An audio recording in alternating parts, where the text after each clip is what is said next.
Concept number 8 हमारा क्या कहता है।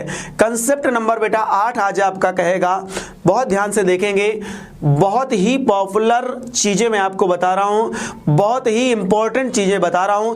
एक भी सेकंड वीडियो को पॉज ना करें, स्किप ना करें। अगर आपने स्किप किया तो एक कंसेप्ट आपका लीव हो जाएगा। ध्यान देते हैं तो कुछ हमारे लिए 8 नंबर कंसेप्ट में क्या करा, अभी मैंने कहा कि जब काइनेटिक एनर्जी दी हो तो इनको हम लोग माइनस कर देंगे। साथ ही साथ अगर आपका जब फोर्स आपका कैसा हो, वेरिएबल हो, जब फोर्स यानी एफ, फोर्स इज वेरिएबल, अगर ये बेटा वेरिएबल है, वेरिएबल माने क्या हो रहा है, एक्स के साथ साथ बदल रहा है, तो ऐसी सिचुएशन में W बराबर F इंटू एक्स नहीं लगाएंगे।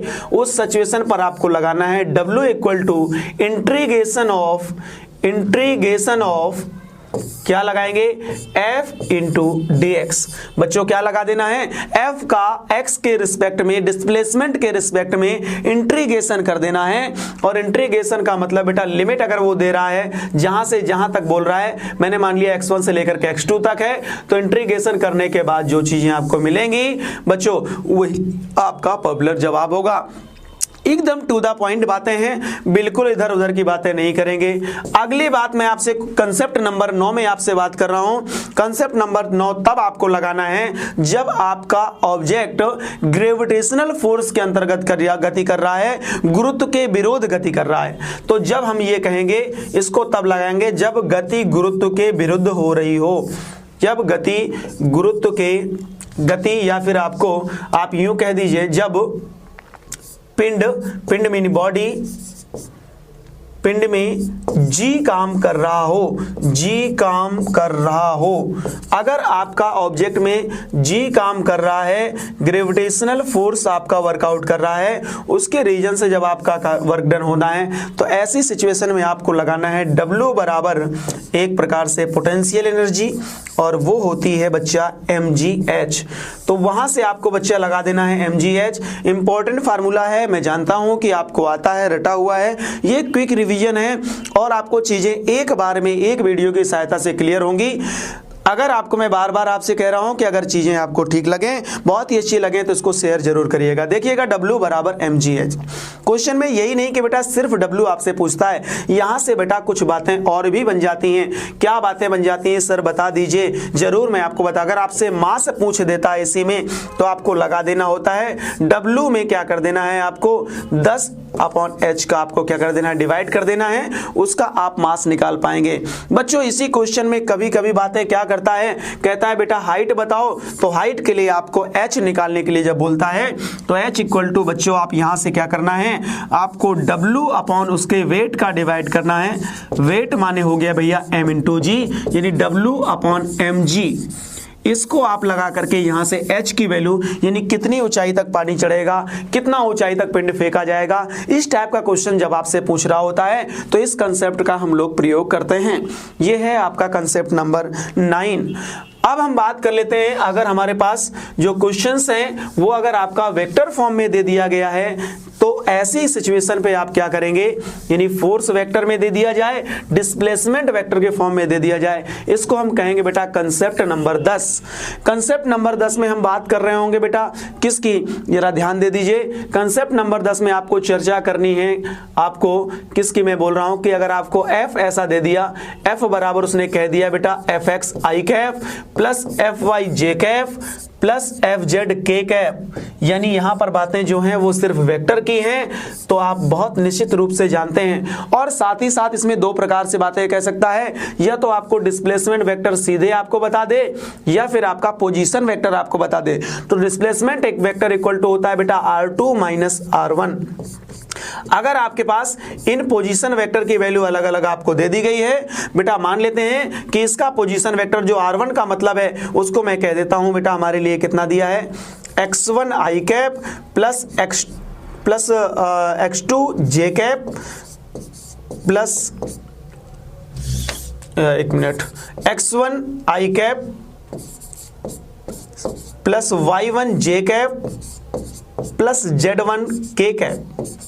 अगर इस फॉर्मेशन में आपको दिया है, इसी प्रकार से दूसरी कंडीशन को 2 मान लेते हैं, तो x2 i cap plus y2 j cap plus z2 K cap. ध्यान दीजिए, जब इस फॉर्मेशन में आपको चीजें आपको मिल जाती हैं और उस कंडीशन पर आपको करना है तो पहले काम होगा कि आप उसका डिस्प्लेसमेंट वेक्टर निकालें, और डिस्प्लेसमेंट वेक्टर का मतलब ये हो गया बच्चों कि आपको इससे इसको माइनस कर देना है, या ये कोऑर्डिनेट के फॉर्म में भी आपको क्वेश्चंस आपको मिल सकता है। तो घबराना नहीं है बच्चों, इस कंसेप्ट को याद रखना है, क्वेश्चन आपका गलत नहीं होगा। देखिए क्या करना है, कोऑर्डिनेट ऐसे मिलेंगे x1, y1, z1। पहले पॉइंट का पोजीशन वेक्टर आपका ये हो गया, और दूसरे पॉइंट का पोजीशन वेक्टर के लिए आपको कोऑर्डिनेट x2, y2, z2। तो पहला काम होगा कि आप क्या करेंगे, इसके जब आपको दोनों वेक्टर दिए हों तो आपको या तो आपका इस फॉर्म में x1, x2 minus x1 i cap plus y2 minus y1 j cap plus z2 minus z1 k cap. आपको पहले क्या कर लेना है, इस प्रकार से। अब जो आपके पास एक पहला काम होगा, पहला कंसेप्ट मैंने बताया कि वो आपको क्या करना है, डिस्प्लेसमेंट वेक्टर फाइंड करना है। और अब इस कंडीशन में जब आपको वर्क डन निकालना हो, ऐसी सिचुएशन में जब आप वर्क डन को प्राप्त करते हैं तो W बराबर आपको लगा देना है दोनों का प्रोडक्ट, यानी I का I से मल्टीप्लाई। तो आप कह देंगे fx x2 माइनस x1, और आपके पास प्लस fy, इसी प्रकार से y2 माइनस y1 बच्चों, प्लस साथ साथ बेटा fz का मल्टीप्लाई करना है आपको z2 माइनस z1 के साथ। जो आपके पास निकलेगा वो फाइनल आपका वर्क डन होगा। तो इसको नोट कर लेंगे, बिल्कुल ध्यान में रखेंगे, क्वेश्चन आएगा सिंपली इजी वे में हम क्वेश्चंस को कर पाएंगे। ये था हमारा कंसेप्ट नंबर 10। अब थोड़ी सी, ये तो हमने सारी बातें सर जी आपने किसकी बता दी, वर्क की बता दी। चैप्टर का नाम तो था आपने जो ऊपर डाला है वर्क, पावर और एनर्जी। थोड़े से कंसेप्ट में बात कर देता हूं, बिल्कुल टू द पॉइंट कंसेप्ट, बिल्कुल ध्यान से देखेंगे। किसकी, पावर की। तो पावर के लिए मैं सिर्फ आपको एक ही फंडा बताऊंगा, एक ही कंडीशन बताऊंगा। तो हम बात कर लेते हैं पावर। पावर में कंसेप्ट नंबर 1, पावर में कंसेप्ट नंबर 1, ये कौन सा कंसेप्ट नंबर 1 है, तो देखिएगा P इक्वल टू आपको हमेशा लगाना है बच्चों W upon T. W upon T. W यहां पर क्या है बच्चों, W हमारे लिए कार्य है, T हमारे लिए समय है। ये आपका है वर्क डन और ये आपका है समय यानी टाइम। क्लियर है। उसके बाद में बेटा अगर आपके पास W अपॉन टी से काम ना चले तो उस कंडीशन पर अगर फोर्स और डिस्प्लेसमेंट दोनों दिए हों तब आप T का डिवाइड कर दें। अगर आपके पास क्वेश्चंस में अगर F और S दोनों दिए हैं तो आप इसका इस्तेमाल कर देंगे, लेकिन अगर आपको नहीं दिया है तो ये फोर्स इंटू वेलोसिटी, जब वेलोसिटी आपके पास गिवन है तो आप इस फार्मूले को लगा लेंगे। लेकिन अगर बातें पानी और टंकी की हैं तो ऐसी कंडीशन पर आपका P का फार्मूला mgh अपॉन टी भी आप इस्तेमाल करेंगे।